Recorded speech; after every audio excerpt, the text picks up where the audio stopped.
Ram 1-1 series video 4 situation stalemate या gridlock.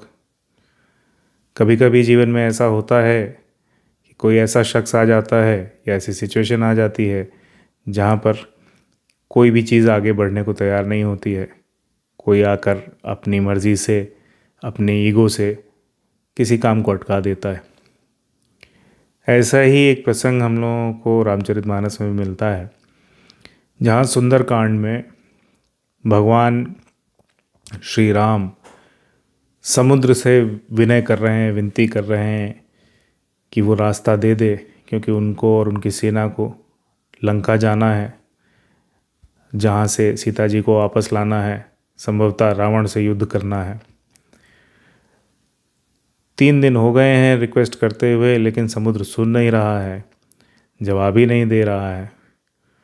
तो भगवान यूजुअली गुस्सा नहीं करते हैं। आप रामचरितमानस या रामायण पढ़ें तो भगवान राम काफ़ी कूल रहते हैं, लेकिन इस बार शायद समुद्र को डराने के लिए, उस सिचुएशन से बाहर निकलने के लिए, उसको सॉल्व करने के लिए भगवान ने गुस्सा किया और उसका बड़ा तगड़ा असर हुआ। तो तुलसीदास जी लिखते हैं कि विनय न मानत जलति जड़। विनय मतलब विनय, विनती। न मानत जलधि यानी समुद्र, और जड़ यानी कि जो मूव ना करे। विनय न मानत जलधि जड़, गए 3 दिन बीत, बोले राम सकोप तब। कोप माने गुस्सा, स माने उसके साथ। बोले राम सकोप तब, भय बिन होए न प्रीत। बिना डर के प्रेम नहीं होता है। लेकिन ये चौपाई आपको अपनी झगड़ालू बीवी, एक्स गर्लफ्रेंड या कोई ऐसी महिला या पुरुष जो आपका प्रपोज़ल नहीं एक्सेप्ट कर रहा है, उससे नहीं कहनी है, उस पर नहीं लगानी है। अब आगे बढ़ते हैं। तो जब ऐसा हुआ और भगवान बहुत कुपित हो गए और उन्होंने कहा कि अच्छा रुको, तो बोले कि जो है लाओ अग्निबाण से समुद्र को सुखा देता हूँ। तुलसीदास जी लिखते हैं, अच्छा एक और मैटर ये था कि लक्ष्मण जी, क्योंकि वो शेषनाग का अवतार हैं, वो अक्सर गुस्से में रहते हैं। अगर आपने ओरिजिनल रामायण का टेलीकास्ट देखा हो या उसका रीटेलीकास्ट जो कोविड के टाइम पे हुआ वो देखा हो, तो आपने देखा होगा कि लक्ष्मण जी अक्सर गुस्से में रहते हैं। तो वो तो काफ़ी टाइम से कह रहे थे कि इतना विनय करने की ज़रूरत नहीं है, लेकिन भगवान राम सोच रहे थे कि अच्छा चलो प्रेम से हो जाए काम। नहीं हुआ। तो वो लिखते हैं तुलसीदास जी कि अस्कहि रघुपति चाप चढ़ावा। चाप चढ़ाना मतलब धनुष पर जब स्ट्रिंग को टाइट किया जाता है। अस्कहि रघुपति चाप चढ़ावा, जहि मत लक्ष्मण के मन भावा। ये मत, ये सोच लक्ष्मण के मन भाई।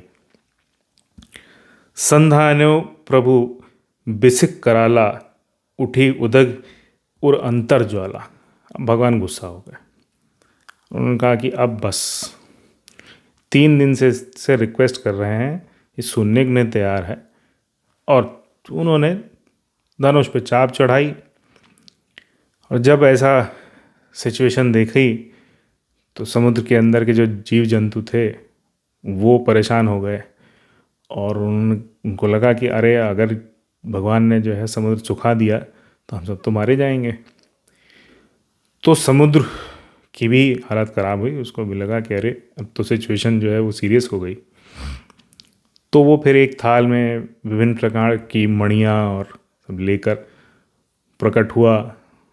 फिर उसने कहा कि देखिए, जो समुद्र में रहने वाले, मुझ में रहने वाले जो प्राणी हैं वो बिना पानी के नहीं रह सकते, और ये व्यवस्था भी आप ही ने बनाई है, आप भगवान हैं, तो अब इसकी भी मर्यादा है, क्या करें इसका। और इसका ये भी आप ही को इसका पालन करना है, ये बेचारे कहाँ जाएंगे।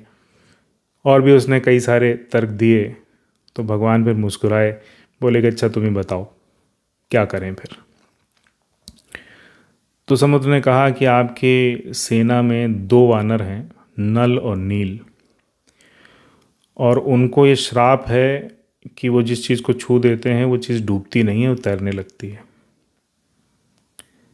तो आप उनसे कहिए वो आगे जो है इस पर पुल का निर्माण करें, वो जिस पत्थर को छू देंगे वो तैरने लगेगा, और इस प्रकार पुल का निर्माण करके आप यहाँ से लंका जा सकते हैं मेरे ऊपर से होकर। मॉरल ऑफ द स्टोरी, अगर स्टेलमेट की सिचुएशन हो तो कभी कभी गुस्सा करना, गुस्सा दिखाना ऐसा काम कर सकता है कि जिससे वो ग्रिडलॉक, वो स्टेलमेट सॉल्व हो जाए। और कई बार ऐसा हो सकता है कि जिसको आप अपना एडवर्सरी समझ रहे हो या आपको लग रहा हो कि ये इंसान आपका काम ख़राब कर रहा है, वही कोई सोल्यूशन लेकर आ जाए, उससे भी आप पूछ सकते हैं सोल्यूशन के बारे में। ये इस प्रसंग से हम लोगों को सीखने को मिलता है। बाकी आगे नल नील को ऐसा श्राप क्यों मिला था, तो हम लोग आगे की वीडियोस में डिस्कस करेंगे। Thank you.